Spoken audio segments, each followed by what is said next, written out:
Good morning class. Business management में आज हम हमारा चैप्टर नंबर 14 इससे पहले हमने हमारा चैप्टर नंबर 13 डिस्कस किया था जिसका नाम था इंश्योरेंस। कि इंश्योरेंस क्या होता है, इंश्योरेंस के फीचर्स क्या क्या है, इंश्योरेंस की डेफिनेशन क्या है, इंश्योरेंस की इंपॉर्टेंस क्या क्या है हमारे बिजनेस पॉइंट ऑफ व्यू से, सोशल पॉइंट ऑफ व्यू से, नेशन पॉइंट ऑफ व्यू से और इंडिविजुअल पॉइंट ऑफ व्यू से। इसके अलावा हमने इंश्योरेंस के चैप्टर में डिस्कस किया था सोशल सिक्योरिटी वर्ड, कि सोशल सिक्योरिटी क्या होता है, उसके फीचर्स क्या रहते हैं और इंश्योरेंस किस तरीके से हेल्प करता है सोशल सिक्योरिटी को डेवलप करने में। आफ्टर दैट हमने पढ़ा था इंश्योरेंस एजेंट क्या होता है, इंश्योरेंस एजेंट के फंक्शंस क्या क्या होते हैं, कौन से ऐसे फंक्शन है जो इंश्योरेंस एजेंट को परफॉर्म करने होते हैं और कौन से फंक्शंस उसके लिए प्रोहिबिटिव इन नेचर रहते हैं जो उन्हें परफॉर्म नहीं करने होते। इसके अलावा उसका एलिजिबिलिटी क्राइटेरिया क्या रहता है कि इंश्योरेंस एजेंट बनने का, एजेंट और सर्वेंट में डिफरेंस क्या होता है ये भी हमने इंश्योरेंस में पढ़ा। तो ये हमारा ओवरऑल चैप्टर था। अप्रोक्सीमेट 8 लेक्चर्स हमने इसके ऊपर अपने डिवोट किए थे जिसमें हमने इंश्योरेंस की कंप्लीट नॉलेज ली थी। ओके, तो अब हम हमारे नेक्स्ट चैप्टर पे जा रहे हैं एंड ये नेक्स्ट चैप्टर होने के साथ साथ आपके सिलेबस का लास्ट टॉपिक भी है। ठीक है, वैसे क्या करते हैं हम इस तरीके के चैप्टर को ये मान लेते हैं कि ये तो जर्नल पॉइंट ऑफ व्यू से है, इसमें तो हम कुछ भी लिख सकते हैं, बट ऐसा नहीं है। ध्यान से पढ़ना है इस चैप्टर को भी, क्योंकि कई सारी टर्म्स ऐसी हैं जो हमें रियल में पता कुछ और होता है और उनका लिटरेचर मीनिंग कुछ और ही डिराइव होकर के आता है। ओके, तो आज हम हमारा चैप्टर नंबर 14 डिस्कस करेंगे जिसका नाम है social responsibility of management and corporate social responsibility. कि एक तो मैनेजमेंट की सोशल रिस्पॉन्सिबिलिटी क्या क्या रहती हैं, इसके अलावा कॉर्पोरेट सोशल रिस्पॉन्सिबिलिटी क्या होता है, उसके फीचर्स क्या क्या होते हैं। आई एम अगेन रिपीटिंग, हम क्या समझते हैं कि हमें ना मैनेजमेंट के बारे में सब पता है तो हम उसकी सोशल रिस्पॉन्सिबिलिटी के बारे में कुछ भी लिख सकते हैं जो हमारा दिल करे, बट ऐसा नहीं होता। सोशल रिस्पॉन्सिबिलिटी में भी कुछ एक टॉपिक्स होते हैं जिनका नॉर्मल लाइफ में कुछ और मीनिंग होता है और लिटरेचरली उसका कुछ अलग मीनिंग डिराइव होकर के हमारे सामने आता है। तो इस टॉपिक को भी हमें अच्छे से कवर अप करना है। ये जो है चैप्टर आपके सिलेबस में अप्रोक्सीमेट 12 नंबर का आने वाला है, 12 मार्क्स का है ये chapter, so don't take it very lightly please. Okay, so come to our topic. First topic है हमारा meaning and definition of social responsibility, कि सोशल रिस्पॉन्सिबिलिटी का मीनिंग या डेफिनेशन क्या क्या रहती है। देखिए, अगर आपसे पूछा जाए सोशल रिस्पॉन्सिबिलिटी क्या होती है, देन व्हाट वुड यू से, that discharging your social duty is your social responsibility. ठीक है, कि अपनी सोशल ड्यूटीज़ को फुलफिल करना यही क्या है, आपकी सोशल रिस्पॉन्सिबिलिटी है। ओके, इन रियलिटी में यही होती है सोशल रिस्पॉन्सिबिलिटी। आप क्या बोल सकते हैं वर्ड सोशल रिस्पॉन्सिबिलिटी को सोच करके, that those responsibilities which we have to perform to discharge our moral or ethical duties, social duties. Then first definition देखिए इसकी, according to H.R. Bowen, social responsibility refers to the obligation to pursue those policies, decisions or to follow those line of action which are desirable in terms of the objective and values of our society. Social responsibility क्या है, हमारी वो duty है, हमारी वो obligation है जिसमें हम उन डिसीज़न को, उन पॉलिसीज़ को परफॉर्म करते हैं जो हमारे सोसाइटी के ऑब्जेक्टिव और वैल्यूज़ के लिए ज़रूरी है, नेसेसरी है। Second definition, according to Keith Davis, social responsibility refer to the businessman's decision and action taken to reason at least partially beyond the firm's direct economic और टेक्निकल इंटरेस्ट। कि social responsibility जो है businessman की वो responsibility है जिसे उसे करना पड़ता है फर्म की अदर ऑब्जेक्टिव के बियॉन्ड जा करके। देन यहाँ से हम ओवरऑल क्या डेफिनेशन क्रिएट कर सकते हैं, that social responsibility is the obligation and commitment of managers to take steps to develop society और टू परफॉर्म सोसाइटी वैल्यूज़। ठीक है, कि जो एक मैनेजर की ऐसी रिस्पॉन्सिबिलिटी जो वो कमिटमेंट करता है परफॉर्म करने की, जिससे क्या है आपके सोसाइटी का वेलफेयर हो रहा है, उसके जो वैल्यूज़ हैं उनको इम्प्रूवमेंट किया जा रहा है। देन ओवरऑल सोशल रिस्पॉन्सिबिलिटी का हम ये मीनिंग यहाँ से डिराइव कर सकते हैं। आगे देखिए, सोशल रिस्पॉन्सिबिलिटी कॉन्सेप्ट क्या कहता है। There are different views of different thinkers and authors on the concept of social responsibility. Some experts are of the view that a manager can discharge his obligation to society by creating goods and services in exchange of profit within the limits defined by law. जो कुछ एक experts हैं वो क्या कह रहे हैं कि मैनेजर जो है अपनी ड्यूटी को फुलफिल कर सकता है किस तरीके से, जितना लॉ ने बताया है उस प्रॉफिट के उतना % आप सोसाइटी के लिए डिवोट कीजिए। जैसे while we are paying our income tax, if our income exceed ₹1 crore, then we have to pay the surcharge tax of 3% for education cess। ठीक है, एजुकेशन सेस के लिए हमें वो पे करना होता है गवर्नमेंट ऑफ इंडिया को। But to others social responsibility is behaviour in reaction to currently prevailing social norms, values and performance expectations. Business must be accountable for the ecological, environmental and social problem. Thus, social responsibility is taken here as social reaction। पर देखिए कुछ experts क्या कहते हैं that it is not the obligation। ये क्या है, हमारा बिहेवियरल कॉन्सेप्ट है। हम अपने बिहेवियर में किस तरीके से सोसाइटी की वैल्यूज़ को लाते हैं, इन्वायरमेंट का बैलेंस इस्टेब्लिश करते हैं, इकोलॉजिकल बैलेंस इस्टेब्लिश करते हैं, that is our social responsibility. Similarly, the expert considers social responsibility as managerial effort or contribution made towards program for public welfare and for community service like poverty alleviation, rural development, health, pollution control, conservation of environment, education and employment etc। इसके अलावा और क्या कह सकते हैं, social responsibility में और क्या क्या आता है, जो मैंने अभी आपको बताया दैट वी हैव टू पे एजुकेशन सेस, उसके लिए हम दे रहे हैं, हेल्थ के लिए दे रहे हैं, पोल्यूशन नहीं कर रहे हैं, एजुकेशन के लिए प्रोवाइड करवा रहे हैं, एनवायरनमेंट को कंजर्व करने के लिए कर रहे हैं, रूरल डेवलपमेंट स्कीम्स लॉन्च कर रहे हैं। All this are also are social responsibility. ये सभी जो चीज़ें हैं क्या है, हमारी सोशल रिस्पॉन्सिबिलिटी के कॉन्सेप्ट में इंक्लूडेड होती हैं। Management is the economic and catalyst agent of society, therefore it should be voluntarily responsible for development of economic and social values to safeguard the interest of consumer, to fulfill the aspiration of different section of society, male, female, youth, senior citizens, rural, urban, professional, working women, and to take initiative in launching a program or plan or mission to prepare for future challenges। अब इस paragraph में क्या बताया गया है, हमें management के बारे में बताया गया है that we consider management as a economic agent of society, जो हमारे डेवलपमेंट के लिए वर्क करता है। ठीक है, तो एक मैनेजर होने के नाते उसे ऐसे जो सोशल वैल्यूज़ हैं, जो किससे रिलेटेड है, पुअर लोगों से रिलेटेड है, मेल से रिलेटेड है, फीमेल से रिलेटेड है, यूथ से रिलेटेड है, आपके कस्टमर से रिलेटेड है, रूरल अर्बन से रिलेटेड है, प्रोफेशनल्स की जो भी सोसाइटल वैल्यूज़ हैं, उन सभी को आप फुलफ़िल करें और एक ऐसा प्लान या मिशन या स्कीम लॉन्च करें जो आने वाले आपके फ्यूचर चैलेंजेस को कम करने में आपकी हेल्प कर सके। Okay, next, a hierarchy of the extent to which business unit discharge social responsibility is developed by R. Joseph Monson। देखिए, एक R. Joseph Monson ने एक हायरार्की बताई है जिस तरीके से हम हमारी सोशल रिस्पॉन्सिबिलिटीज़ को फुलफिल कर सकते हैं। Starting from the lowest level there are 4 level of hierarchy. यहाँ पे 4 लेवल हैं हायरार्की के, उनके बारे में हम डिस्कस करेंगे। First one is obeying the law. सबसे पहले हमें क्या करना है, लॉ को ओबे करना है, मतलब हमारे लिए जो भी रूल्स एंड रेगुलेशंस बनाए गए हैं उन रूल्स एंड रेगुलेशंस का हमें इम्प्लीमेंट करना है, उनका पालन करना है। Managers feels they are discharging social responsibility by merely obeying the law.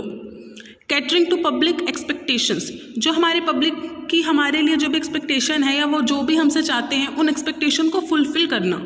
Catering का मतलब होता है फुलफिल करना। Social responsibility goes beyond merely obeying the law. In addition to abiding by legal framework of the country, social responsibility also caters to public expectations from the business enterprise, example providing job opportunities, quality goods, controlling pollutions etc। देखिए, ये point आपको क्या कह रहा है कि manager की सिर्फ इतनी ड्यूटी नहीं है कि वो सारे रूल्स एंड रेगुलेशंस को फॉलो करे, बल्कि उसके बियॉन्ड जाकर के भी आपके पब्लिक की, आपके कस्टमर की आपसे जो भी एक्सपेक्टेशन है उस एक्सपेक्टेशंस को आप कंप्लीट करें। अब बताइए, पब्लिक की आपसे क्या एक्सपेक्टेशंस हो सकती है कि आप टाइमली जॉब अपॉर्चुनिटीज़ दें, एजुकेशन के लिए नई नई स्कीम्स लाएं, एनवायरनमेंट को पोल्यूट ना करें, अगर कहीं पोल्यूशन हो रहा है तो उसके कंपनसेशन के लिए आपके पास ऑलरेडी मेजर्स अवेलेबल हो। इसके अलावा कस्टमर आपसे क्या चाहता है, गुड क्वालिटी के गुड्स मिले उसने, ठीक है, जो टाइमली अवेलेबल हो गुड्स, आपको चॉइसेस अवेलेबल हो, ये सभी क्या है आपकी कस्टमर के लिए। तो सिर्फ और सिर्फ उस रूल को फॉलो करना कि हम रूल फॉलो कर रहे हैं, हमारी सोशल रिस्पॉन्सिबिलिटी ख़त्म हो जाती है, इट इज़ नॉट नेसेसरी। इसके अलावा भी आपकी जो भी आपसे जो भी एक्सपेक्टेशन है पब्लिक को, आपके कस्टमर को, वो भी आपको फुलफिल करनी चाहिए। After that creation of public expectations, आप फुलफिल कर रहे हैं, उसके बाद पब्लिक आपसे क्या एक्सपेक्ट कर सकती है उस चीज़ को आप क्रिएट भी करवा सकते हैं। At the highest level of hierarchy managers not only cater to public demand but also set standard of social responsibility and want the society to be benefited by those standard। देखिए, जब हम अपने public की सारी expectations को fulfil करना शुरू कर देते हैं तो एक लेवल ऐसा आता है जब हम जो है एक स्टैंडर्ड सेट करते हैं, ठीक है, एक मैनेजर जो एक स्टैंडर्ड सेट करता है कि हाँ, इस लेवल पे इस तरीके की पब्लिक सर्विसेज हमें प्रोवाइड करवानी चाहिए।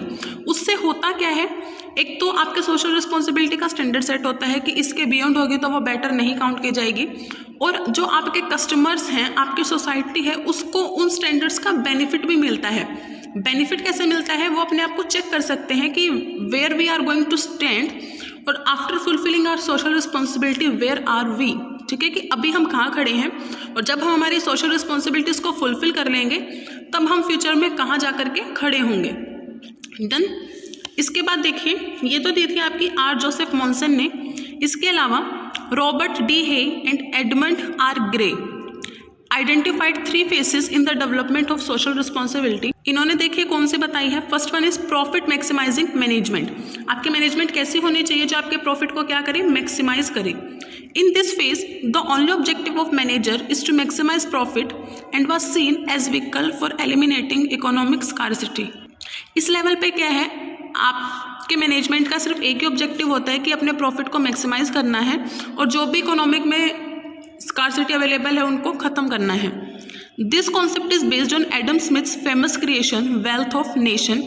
This states that a business unit will produce only when it earn profit from producing the good. ये जो है एडम स्मिथ की वेल्थ ऑफ नेशन से डिराइव है, जिसका मतलब क्या है, एक मैन्युफैक्चरर को या एक कंपनी को सिर्फ तभी तक प्रोड्यूस करना चाहिए अगर उस प्रोडक्ट को प्रोड्यूस करने में उसे प्रॉफिट हो रहा है। अगर उसे लॉस हो रहा है तो उसे वो प्रोड्यूस नहीं करना चाहिए। In this way when the society gives freedom to businessmen, industrialists to maximize profit, then their self-interest become the basis for increasing production. देखिए, इस तरीके से अगर सोसाइटी फ्रीडम देती है कि आप इस तरीके से अपना प्रोडक्शन कर सकते हैं कि अगर आपको प्रॉफिट हो सिर्फ तभी आप प्रोड्यूस कीजिए, अदरवाइज आप शट डाउन कर दीजिए प्रोडक्शन को, तो क्या है, बिजनेसमैन का जो सेल्फ इंटरेस्ट है वो इसके अंदर होता है। That lead to greater availability इसके अंदर क्या है, सोसाइटी का भी अपना खुद का एक सेल्फ छुपा होता है, सेल्फ इंटरेस्ट होता है, और वो इंटरेस्ट होता क्या है कि उन्हें लार्ज स्केल पे नंबर ऑफ गुड्स अवेलेबल होते हैं। The philosophy behind this concept of management is what's good for me is good for my country। जो मैनेजमेंट का इसके लिए जो फिलोसफी है या जो आइडियोलॉजी है वो क्या कहती है कि जो मेरे लिए अच्छा है वो मेरी कंट्री के लिए भी अच्छा है। तो ओवरऑल इस प्रॉफिट में वो क्या ओवरऑल इस पॉइंट में वो क्या कहना चाहते हैं, that if we going to maximise our profit then ultimately we are going to help in development of our society and discharging our social responsibility. कि हम जो है अगर अपने प्रॉफिट को मैक्सिमाइज कर रहे हैं तो इससे कहीं ना कहीं इनडायरेक्टली हम इकोनॉमिक डेवलपमेंट में हेल्प कर रहे हैं। और इससे क्या है, इस पॉइंट में उनका जो मेन फिलोसफी रहती है वो क्या रहती है कि अगर मैंने अपना प्रॉफिट मैक्सिमाइज किया तो कहीं ना कहीं मैं सोसाइटी के डेवलपमेंट में हेल्प कर रहा हूँ, और अगर सोसाइटी की डेवलपमेंट हो रही है तो मेरी जो सोशल रिस्पॉन्सिबिलिटी है वो भी फुलफिल यहाँ से हो रही है। Okay. Second, trusteeship management. This concept is inspired by great depression. It is accepted here that management's objective is not limited to maximizing profit but it has responsibility towards different stakeholder। इसमें क्या है कि management की जो main motive है वो सिर्फ profit को मैक्सिमाइज करना ही नहीं है, इसके अलावा जो स्टेक होल्डर्स हैं, जो शेयर होल्डर्स हैं, उनके लिए भी इसकी कुछ एक रिस्पॉन्सिबिलिटी रहती है। In other words this phase recognise the importance of highlighted management toward all people who interact with the company, not only stockholders but also employees, customers, suppliers, bank and the community। दूसरे words में हम क्या कह सकते हैं कि जो management की रिस्पॉन्सिबिलिटी है वो सभी लोगों के लिए होती है जो कंपनी से किसी न किसी फॉर्म में कनेक्टेड हैं, whether they are shareholders, bank employees, staff और कम्युनिटी। जिस भी तरीके से कोई भी जुड़ा हुआ है उन सभी के इंटरेस्ट को उसे फुलफिल करना होता है। According to this approach, the management should protect the interest of shareholder as a trustee of the organization. In this way, it is assumed that what is good for enterprise is good for entire nation.